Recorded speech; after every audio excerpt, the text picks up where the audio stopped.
You've got to tune to KEXP at listener-powered radio, 90.3 FM in Seattle, and streaming around the world at kexp.org.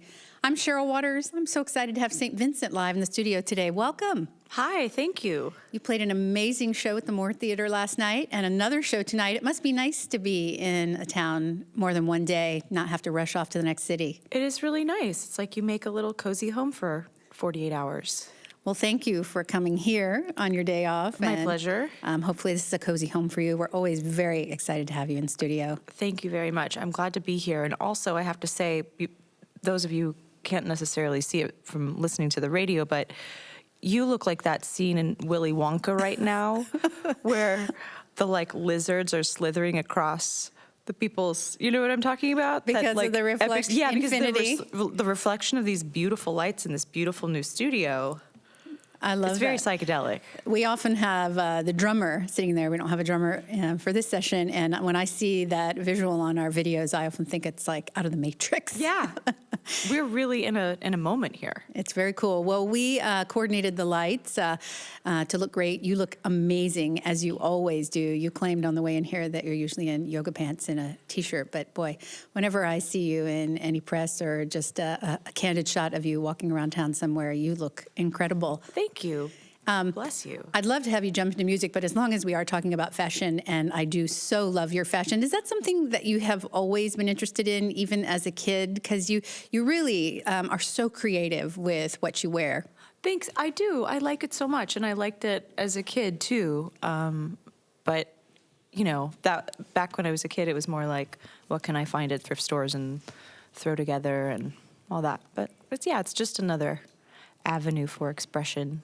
Well, if you're ever going to be handing down the boots that you wore last night at the show, our DJ Larry Rose would like to get in line to get those. Oh, yes, the pink ones, Yes. the thigh highs. He loved those. You know what? Truth be told, those could be his for about $50. They're a pair of pleaser boots.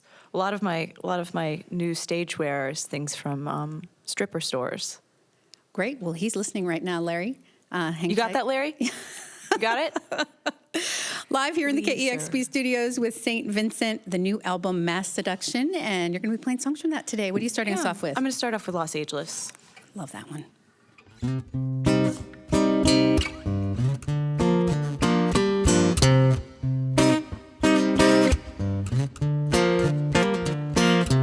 In Los Ageless, the winter never comes.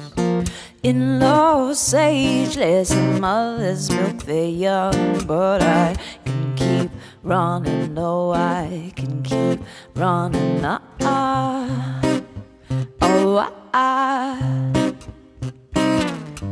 The Los Ages hang out by the bar, burn the pages of unwritten memoirs, but I can keep running, no, I can keep running,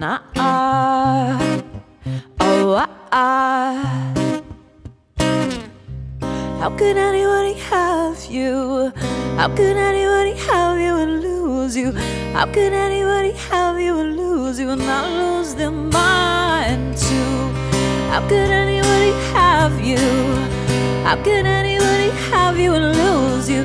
How could anybody have you and lose you and not lose their mind too?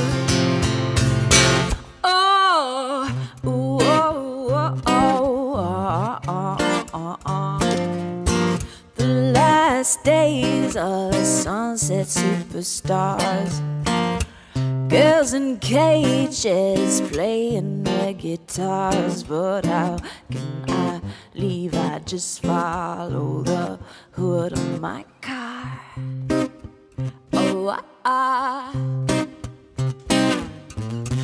In Los Ageless, the waves they never break. They build and build until you don't have no escape. But how can I leave? I just follow my hood to the sea. Go to sleep. How could anybody have you? How could anybody have you and lose you? How could anybody have you and lose you and not lose their mind too? How could anybody have have you? How could anybody have you and lose you? How could anybody have you and lose you? Not lose their mind too. Oh, wow, my love, we really did it now. I'm a monster and you're my sacred cow, but I can keep running. No, I can't keep on running. Oh, oh.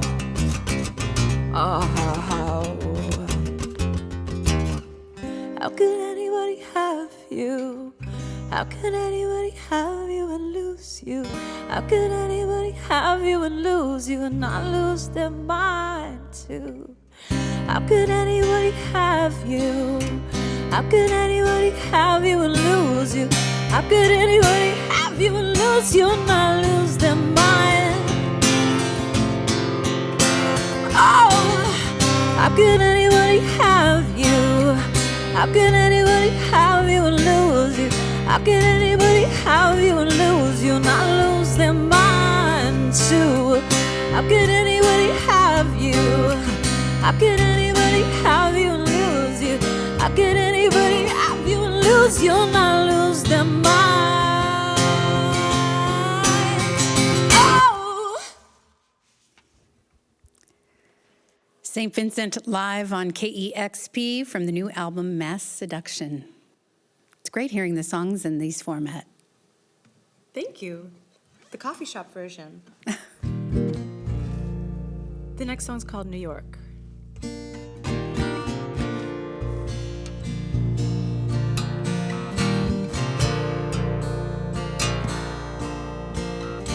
New York isn't New York without you, love. So far in a few blocks to be so low. And if I call you from First Avenue, we're the only other sucker in the city who can handle me. New love wasn't true love, back to you, love. So much for a home run with some blue bloods. If I last hold you on 8th Avenue, we're the only other sucker in the city who can stand me. I've lost a hero, I've lost a friend, but for you, darling, I do it all again. I've lost a hero, I've lost a friend, but for you, darling, I do it all again.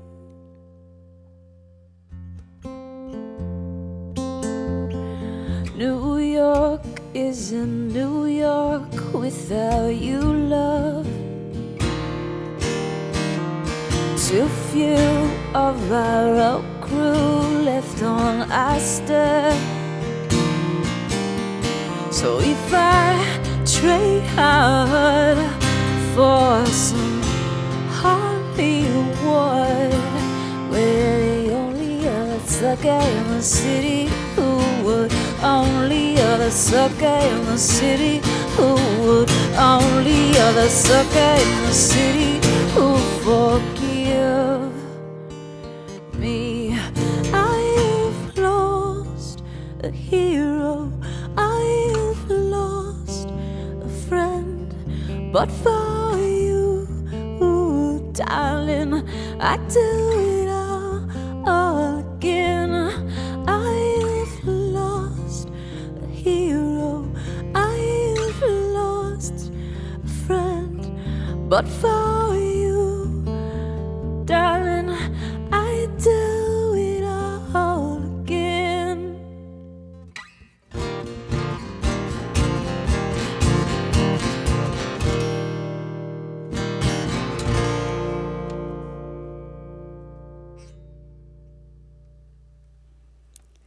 We're live in the KEXP studios with St. Vincent, who plays tonight at the Moore Theater. That was absolutely beautiful. Thank you.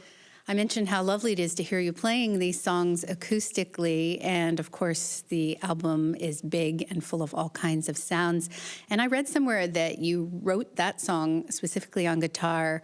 Sounds a bit different on the record. Do you generally start that way?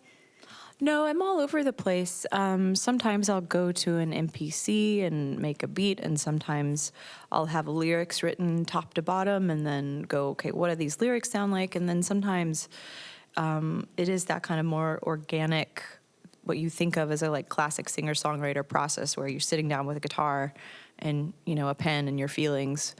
But it really is all over the place for me. Speaking of your process, I remember reading an interview when you wrote Strange Mercy that you actually holed up in Seattle for a few weeks. I sure did. I was staying at the Ace Hotel in one of the shared bathrooms. I mean, I had a room, but they had the option. I was hiding out in the bathroom for a month. No, but and I was working at a studio in Aurora that was owned by Jason McGarrett of Death Cab for Cutie, and he let me have the lay of the land for, you know, a month, and I wrote most of Strange Mercy just alone in this rainy city. It was wonderful. I loved it.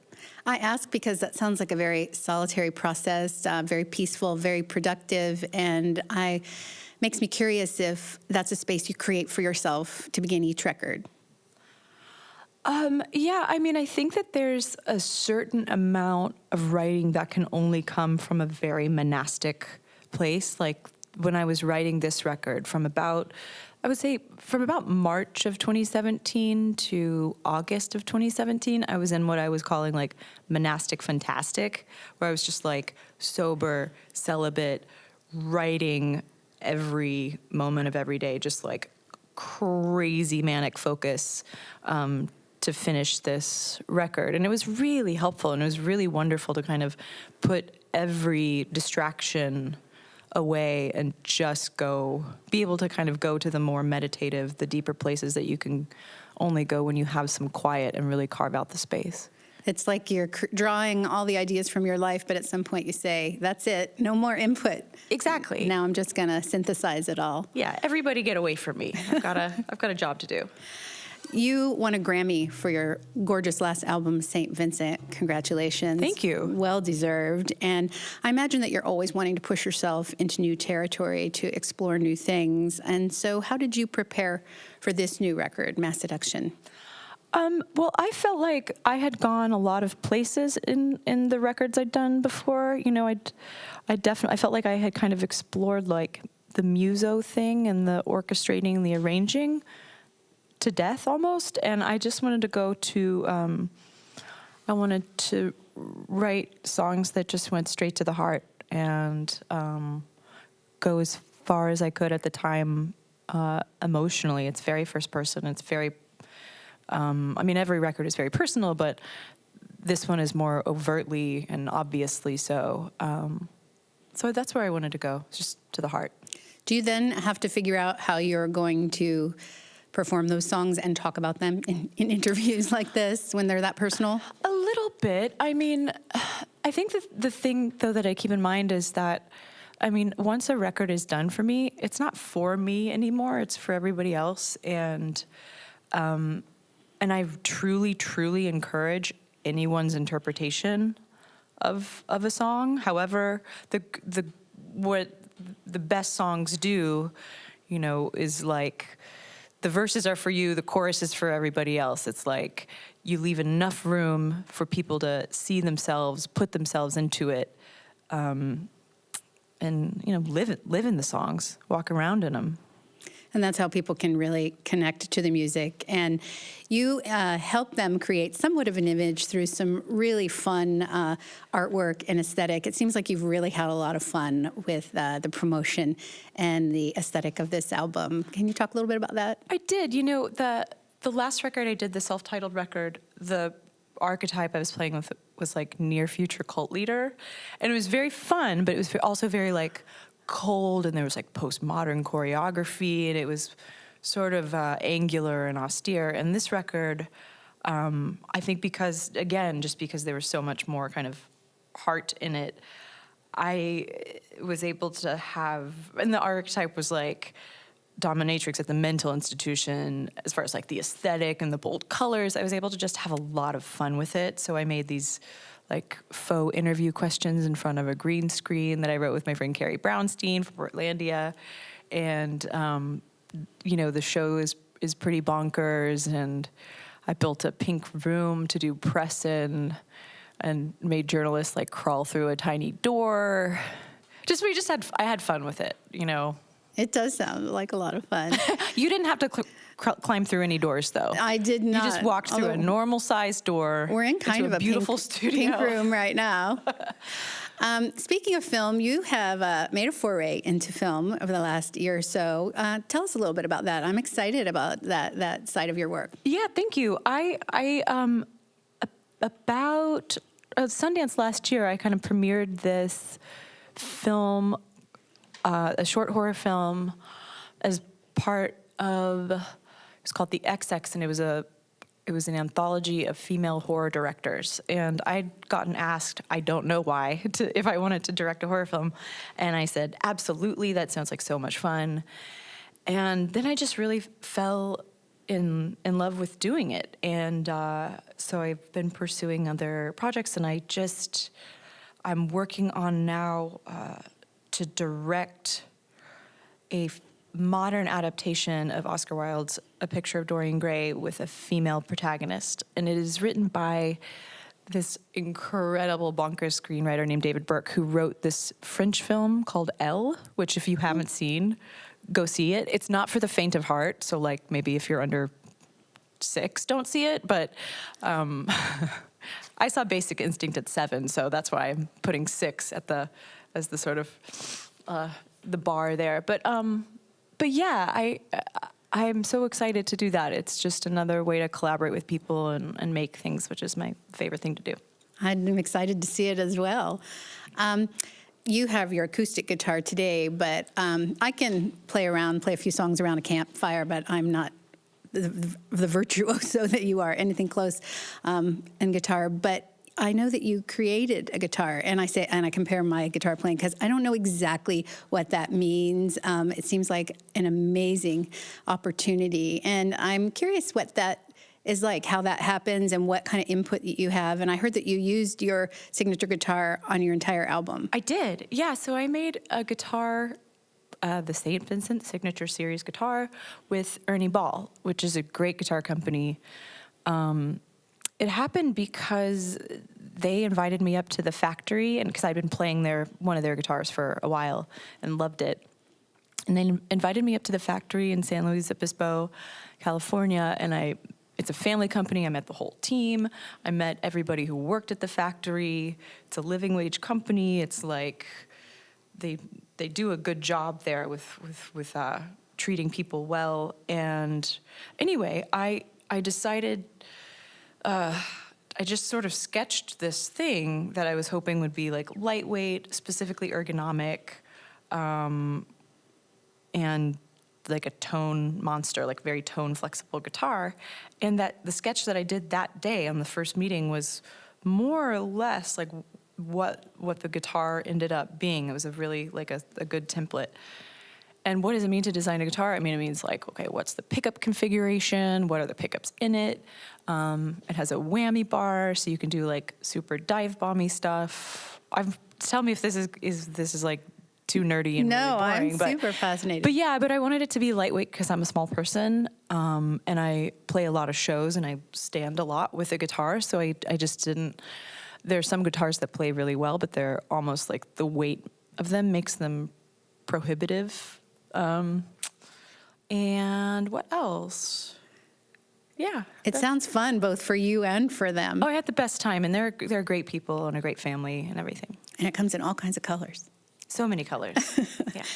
Live here in the KEXP studios with St. Vincent, the new album called Mass Seduction. I have to say I didn't know initially how to pronounce that because it's a very fun word. You can really play around with it. I thought it was mass education for a while. Yes, you're not alone in that. I was playing around with the title, and I showed it to a couple trusted friends, and my best friend was like, I just see ass education. And I was like, yeah.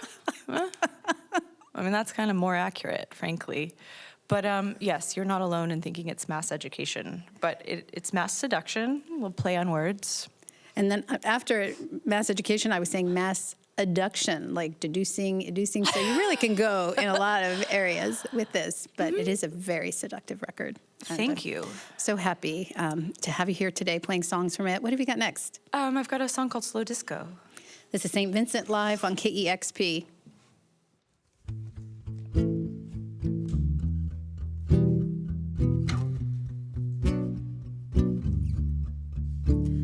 I sway in place to a slow disco and a glass for the saints and a bow for the road.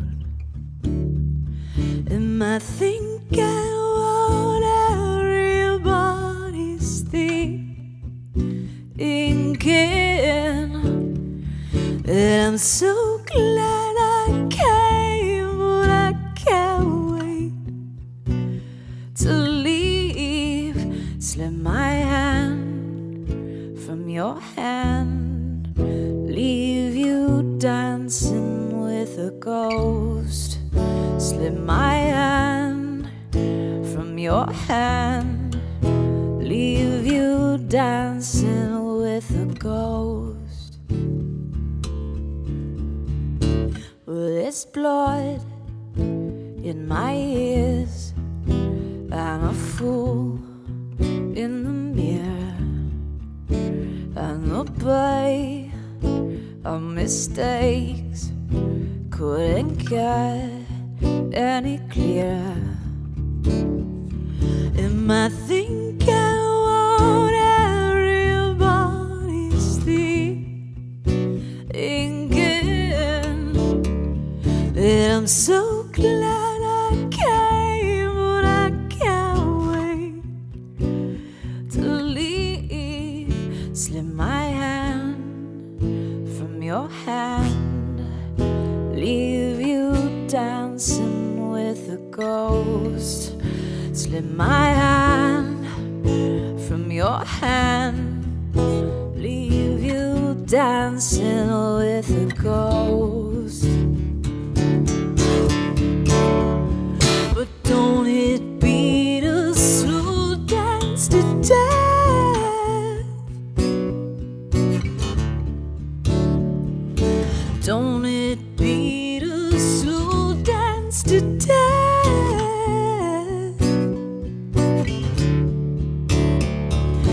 Don't it be the slow dance to death?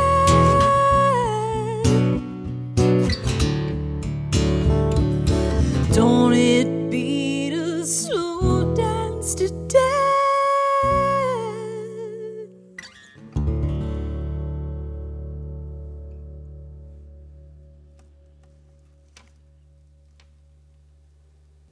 That is so beautiful. St. Vincent live on KEXP. Bodies,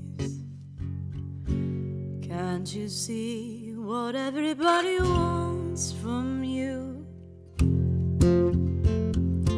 Forgive the kids, for they don't know how to live. Run the alleys casually. Cruel.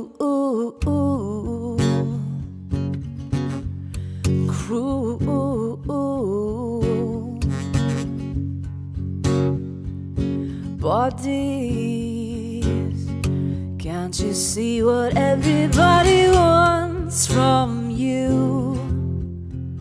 If you could want that too, they could take or leave you, so they took you and they left you.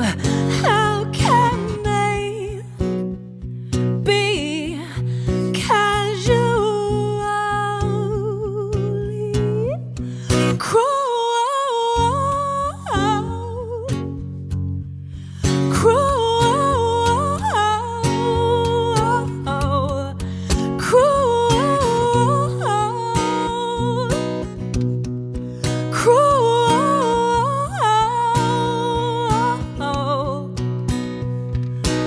parties. Can't you see what everybody wants from you? If you could want that too, then you'll be happy. You were the ones waving flares in the air so they could see.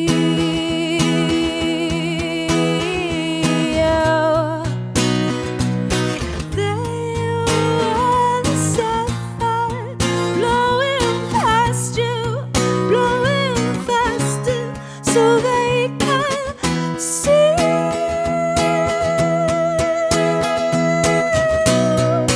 Cruel,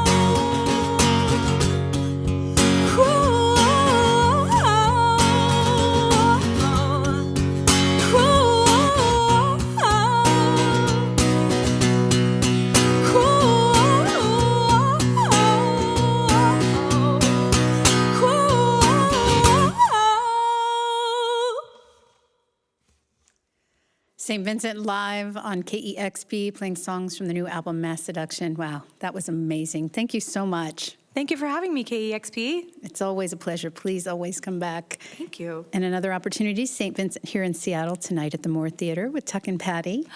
Yes, Tuck and Patty are my aunt and uncle. They're a jazz duo. If you don't know about them, look them up immediately and come and see them. They're the best thing in the world. They will bring you to tears instantly. They're incredible musicians. I mean, they've been doing this for decades. I know that you used to road manage them when you were just a kid. I was a glorified roadie, I like to say. They took me out on the road when I was 15, and they showed me the ropes, and they showed me how to work, and they showed me how to travel, and they just got me addicted to the life very early on, and I thank them for everything. Well, how wonderful you're playing a show tonight here in Seattle. That's at the Moore Theater. Thank you again so much. It's so great to see you. Thank you. Thanks for having me. You've got to tune to KEXP Seattle. Oh, that was so good. Oh, thanks. Thank you so much. I almost couldn't resist asking you, how does it feel to perform like in high heels? Discover new music at listener-powered KEXP.org.